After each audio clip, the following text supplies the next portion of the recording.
حب نفسك واهتم بيها، كافئها لما تنجح، حمسها لما تتعب، اشحنها أمل لما تواجه الإحباط، فرحها وابهجها لما تلاقي ضغوط وتعب وألم محاوطة.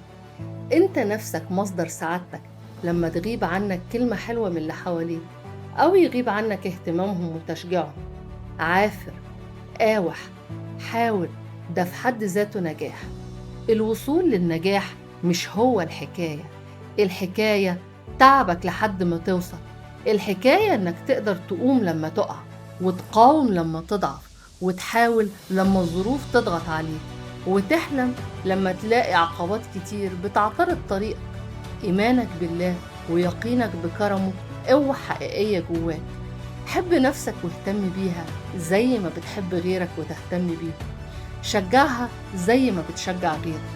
أوقات كتير في زحمة اهتمامنا باللي حوالينا بننسى نحب نفسنا، بننسى نشجعها، بننسى نقدرها لما تعمل شيء كويس، بننسى نشكرها ونحفزها عشان تعمل شيء جديد أحسن وأفضل. كل تركيزنا إننا نأدي أدوارنا، عشان كده بنكون مضغوطين ونفسيتنا بتتأثر، وبنحبط نفسنا لأننا دايما منتظرين التقدير والتشجيع من اللي حوالينا مش من نفسنا.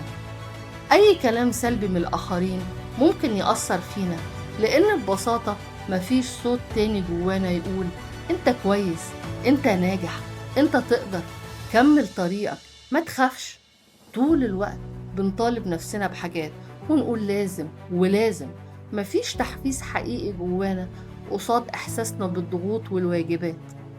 حفز نفسك، حفز نفسك وشجعها وساندها، حبها وساعدها عشان تقدر تتحمل مسؤولياتها وتقدر تكمل رحلتها وتستمتع بكل خطوة في الحياة.